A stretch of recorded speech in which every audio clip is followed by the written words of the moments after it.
আমাকে পাশে রাখতে রাখতে তার পাশে অন্য কেউ চলে এসছে, আমি তার জীবনে অপছন্দনীয় হয়ে গেলাম, অন্য কেউ এলো তাকে পছন্দ করলো। এখন তো আমি তাকে ধরে বেঁধে ভালোবাসতে পারবো না। আমার তাকে অনেক পছন্দ ছিল আর তার অন্য কাউকে পছন্দ ছিল। আমাকে পাশে রাখতে রাখতে তার পাশে অন্য কেউ এসে গেছে, আমি তার জীবনে অপছন্দনীয় হয়ে গেলাম। অন্য কেউ এলো তাকে পছন্দ করলো। আমি অবশ্যই অ্যাপ্রিসিয়েট করি এটা। আমি তো তাকে ধরে বেঁধে ভালোবাসতে পারবো না, শুধু খুব বড় করে বলতে পারি আমি তাকে ভালোবেসেছিলাম, খুব ভীষণ রকমের ভালোবেসেছিলাম। যদি আমার কোনো ফল্ট থাকে সেটা হয়তো এটিই হতে পারে। হ্যাঁ দর্শক, এভাবেই বলছিলেন এক স্বপ্নবাজ অভিনেত্রী তার হৃদয়স্পর্শী ভাঙা প্রেমের কথা। সে আর অন্য কেউ নয়, আনিকা আশরাফ জয়িতা। চলুন জেনে নেই জয়িতা আরো কি কি বলেছিলেন। শুরুতেই সে বলে, ভীষণ পছন্দ ছিল একজনকে, তার অন্য কাউকে পছন্দ ছিল। আমার পছন্দ ছিল সে এবং আমি ছিলাম তার সঙ্গে বেশ কয়েকটি বছর। আমি জানি না আমি তার জীবনে অপছন্দ হয়ে গেলাম, অন্য কেউ এলো তাকে পছন্দ করলো। অবশ্যই এটি আমি অ্যাপ্রিসিয়েট করি। হতেই পারে অন্য কাউকে পছন্দ, এখন আমি তো তাকে ধরে বেঁধে ভালোবাসতে পারবো না। আমি যেহেতু লিটারেচার নিয়ে পড়েছি, আমি এক জায়গায় পড়েছিলাম, let everything go, if it returns then it's your forever, if it doesn't then it's never.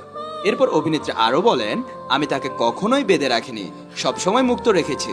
আমি সবসময় বলেছি তুমি সব জায়গায় যাও, প্রত্যেকটা জায়গায় গিয়ে যদি তার এইটা মনে হয় যে আমার একজন আছে, এটাই আমার কাছে প্রাপ্তি। প্রত্যেকটা জায়গায় গিয়ে যদি সে ভুলে যায় যে না আমার একজন আছে, তবে আমার আসলেই এই ভালোবাসা দরকার নেই, আমি একাই খুশি।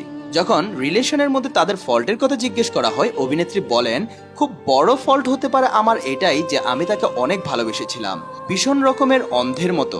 এটাই আমার ফল্ট হতে পারে বলে আমি ফিল করি। অন্ধবিশ্বাস আসলেই কাউকে করা ঠিক নয়। আমি তার ভালো খারাপ দুটোকেই ভালোবেসেছিলাম। এখন আমি তার সঙ্গে আছি, আমি তার ভালোটাই ভালোবাসবো আর খারাপটাকে সেরকম একটা ভালোবাসবো না, এটা তো আর হতে পারে না। আমি তাকে দুইভাবেই ভালোবাসতাম, সে যেরকম সেরকম ভাবেই ভালোবাসতাম। না তাকে আমি পরিবর্তন করতে চেয়েছি, না চেয়েছিলাম তুমি আমার জন্য এটা করো ওইটা করো, শুধু চেয়েছিলাম আমার পাশে থাকো। আমার পাশে রাখতে রাখতে তার পাশে অন্য কেউ চলে এসেছে, আমি এটা অ্যাপ্রিসিয়েট করে মেনে নিয়েছি। যার সঙ্গে আছে বা যেখানেই আছে ভালো থাকো, দোয়া রাখি সব সময়। এটি তার একটা ফ্রেন্ডের মাধ্যমে আমাকে জানিয়েছে, আমি সেটাও অ্যাপ্রিসিয়েট করি। খুবই ভালো লাগলো একটা মেসেজ অন্য কারো মাধ্যমে আমাকে পাঠানো হয়েছিল।